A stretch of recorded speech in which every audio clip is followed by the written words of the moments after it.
South ఇండియాలోని అతి తక్కువ ధరలకి రత్నాలను అందించే ఏకైక సంస్థ 6JVR. ఆరో ఇండస్ట్రియల్ సిటీ అలానే గ్రీన్ అమోనియా ఇండస్ట్రియల్ ఇంటిగ్రేటెడ్ క్లస్టర్ల తర్వాత కాకినాడలో మరొక ప్రతిష్టాత్మకమైనటువంటి ప్రాజెక్టు రాబోతుంది. దీనికి సంబంధించినటువంటి అధికారిక ఒప్పందాలు కూడా పూర్తయినాయి. ప్రధానంగా కాకినాడ పోర్టుని బేస్ చేసుకొని ఇప్పుడు కాకినాడ పోర్టు విస్తరించేటువంటి పనిలో కేంద్ర ప్రభుత్వం కూడా ఉంది. రాష్ట్ర ప్రభుత్వం కాకినాడ గేట్వే పోర్టు ప్రస్తుతం పనులు జరుగుతుంది. ఇప్పుడు గేట్వే పోర్ట్ని ఒకసారి మనం దృశ్యాలను పరిశీలిస్తే ప్రజెంట్ ఉన్నటువంటి స్టేటస్ ఇది. ఈ గేట్వే పోర్టుని ఆధారంగా చేసుకొని కాకినాడలో ఒక కొత్త ప్రాజెక్టు రాబోతుంది. అదే ఇప్పుడున్నటువంటి ఎల్ఎన్జి కంపెనీ, అంటే ఎల్ఎన్జి క్రౌన్ ఎల్ఎన్జి సంస్థ, నార్వేకి చెందినటువంటి సంస్థ. ఇది లిక్విఫైడ్ న్యాచురల్ గ్యాస్ సరఫరాలో ఒక కొత్త టెక్నాలజీగా అభివృద్ధి చెందింది. ప్రస్తుతం నార్వేకి చెందినటువంటి ఈ సంస్థ వియత్నాంలో కూడా సర్వీసెస్ చేస్తుంది. మొదటిసారిగా ఈస్ట్ కోస్ట్లో కాకినాడని తమ కేంద్ర స్థానంగా ఎంచుకుంది. అంటే కాకినాడ తర్వాత హల్దియాలో కూడా అక్కడ ఒక రిఫైనరీ పెట్టేటువంటి ప్రణాళికని సిద్ధం చేసుకుంటుంది. కానీ మొదటగా కాకినాడకు సంబంధించినటువంటి ఒప్పందాలపైన సంతకాలు జరిగాయి. ఈ సంవత్సరం ఆఖరిలో నుంచి, బహుశా థర్డ్ క్వార్టర్లో నుంచి ఆపరేషన్స్ మొదలవుతాయి. 2028 నాటికి ఈ ప్రాజెక్టు పూర్తి స్థాయిలో కంప్లీట్ అవుతుంది. దాదాపు 9,000 కోట్ల రూపాయలని ఇన్వెస్ట్ చేయబోతోంది ఈ సంస్థ. దీని వలన జరిగేటువంటి ప్రయోజనాలు ఏంటి అనే విషయాన్ని ఒకసారి మనం పరిశీలించి చూస్తే కనుక ఇండస్ట్రీస్ పవర్డ్ ఫర్ ప్రోగ్రెస్ అంటే ఇండస్ట్రీ సెక్టార్లో స్టీల్, ఫెర్టిలైజర్స్ అలానే కెమికల్స్కి సంబంధించినటువంటి రంగాల్లో పూర్తి స్థాయిలో పవర్ సప్లై చేసేటువంటి ఒక వ్యవస్థని ఈ సంస్థ ఏర్పాటు చేయబోతుంది. దేశంలో అభివృద్ధి పదంలో ముందడుగు పడడానికి ఇది ఒక మైల్ స్టోన్ స్టెప్ కింద అభివర్ణించాల్సినటువంటి పరిస్థితి కనిపిస్తుంది. దీనికి సంబంధించినటువంటి ఒప్పందాలు పూర్తయినాయి. కాకినాడ ఎంపీ ఉదయ్ శ్రీనివాస్ అలానే సంస్థల ప్రతినిధుల సమక్షంలో ఈ ఒప్పందాలపైన సంతకాలు కంప్లీట్ అయినాయి. కాబట్టి దీన్ని అతి త్వరలోనే ఈ ఈస్ట్ కోస్ట్లో ఈ యాక్టివిటీని ఈ సంస్థ చేపట్టబోతుంది.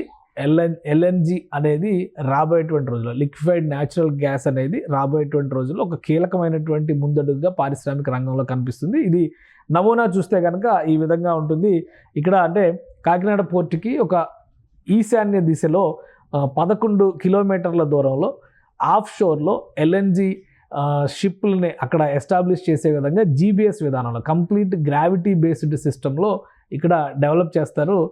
దీనికి అవసరాలకు తగ్గట్టుగా ఆఫ్ షోర్లో స్టోర్ చేసినటువంటి 7.2 million metric tons per annum, అంటే సంవత్సరానికి 7.2 మిలియన్ మెట్రిక్ టన్నుల సామర్థ్యం కలిగినటువంటి ప్లాంట్ని అక్కడ ఏర్పాటు చేస్తారు. దీని నుంచి నిరంతరాయంగా ఆయా సంస్థలకి విద్యుత్ ఉత్పత్తికి అవసరమైనటువంటి లిక్విఫైడ్ న్యాచురల్ గ్యాస్ని సప్లై చేస్తారు. దీని నుంచి జనరేట్ అయినటువంటి శక్తిని ఆయా పరిశ్రమలకి అందుబాటులోకి తీసుకొస్తారు. ఇది దేశంలోనే ఒక రెవల్యూషనరీ ప్రాజెక్టుగా మారబోతుంది. ఈస్ట్ కోస్ట్, ముఖ్యంగా ఇక్కడ ఉన్నటువంటి తూర్పు తీర ప్రాంతంలో ఇది ఒక కీలకమైనటువంటి పరిశ్రమ రాబోతుంది. రాబోయేటువంటి రోజుల్లో కాకినాడకు సంబంధించి ఒక గేమ్ చేంజింగ్ ప్రాజెక్ట్గా మనం దీన్ని పరిశీలించాల్సి ఉంటుంది. దీనికి సంబంధించినటువంటి అగ్రిమెంట్స్ పూర్తయినాయి. అమల్లోకి తీసుకొచ్చేటువంటి బాధ్యతను కూడా స్థానిక ఎంపీ తీసుకున్నారు. శక్తి మరియు పారిశ్రామిక వృద్ధి కాకినాడను ప్రముఖ కేంద్రంగా మార్చడమే మా దృష్టి. క్రౌన్ ఎల్ఎన్జి టెర్మినల్తో మేము కేవలం ఇంధన భద్రతను మాత్రమే కాకుండా వేలాది ఉద్యోగాలు మరియు ప్రజల ఆర్థిక శ్రేయస్సు కోసం మార్గం సుగమం చేస్తున్నామంటూ జనసేన పార్టీ ఎంపీ ఉదయ్ శ్రీనివాస్ ఇది ట్వీట్ చేశారు. ఆయన షేర్ చేశారు దీన్ని.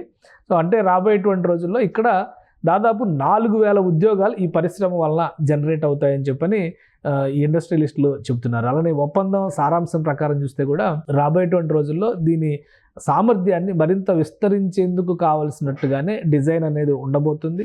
2025లోనే పనులు ప్రారంభమవుతాయి. 2028 నాటికి పూర్తి స్థాయి సామర్థ్యం అంటే 7.2 మిలియన్ మెట్రిక్ టన్స్ ఉత్పత్తి చేయగలిగేటువంటి సామర్థ్యంతో ఈ క్రౌన్ ఎల్ఎన్జి కాకినాడ కేంద్రంగా పనిచేస్తుంది.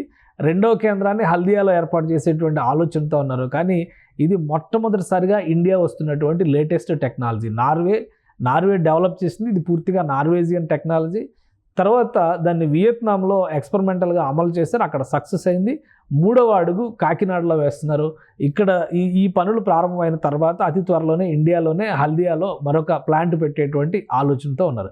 సో 9,000 కోట్ల రూపాయల ఇన్వెస్ట్మెంట్లు, 4,000 మందికి ఉద్యోగ ఉపాధి అవకాశాలు, ఇండస్ట్రియల్ సెక్యూరిటీ, పవర్ జనరేషన్ విషయంలో కానీ, నిరంతరాయ విద్యుత్ సరఫరా విషయంలో కానీ ఒక భద్రతని, భరోసాని కల్పించడంతో పాటు దేశ ప్రగతికి ఇది ముందడుగు అవబోతోంది అనేటువంటి మాటని కాకినాడ ఎంపీ ఉదయ్ శ్రీనివాస్ చెప్తున్నారు.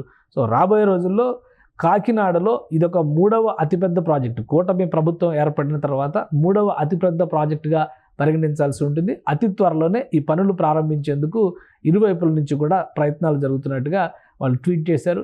సో ఈ సంస్థ క్రౌన్ ఎల్ఎన్జీ సంస్థ ప్రతిష్టాత్మకమైనటువంటి విద్యుదుత్పాదక రంగంలో ప్రతిష్టాత్మకమైనటువంటి సంస్థ. ఇది అంతర్జాతీయ సంస్థ. ఇప్పుడు ఆ సంస్థ కార్యకలాపాలు కాకినాడలో ప్రారంభం కావడం, కాకినాడలో ఉద్యోగ అవకాశాలకి ఇది మరింత బీజం వేయడం అనేది ఆసక్తి రేకెత్తిస్తున్నటువంటి అంశం. సుమన్ టీవీలో మీ పర్సనల్ అండ్ బిజినెస్ ప్రమోషన్స్ కోసం కింది నెంబర్కి కాంటాక్ట్ చేయండి.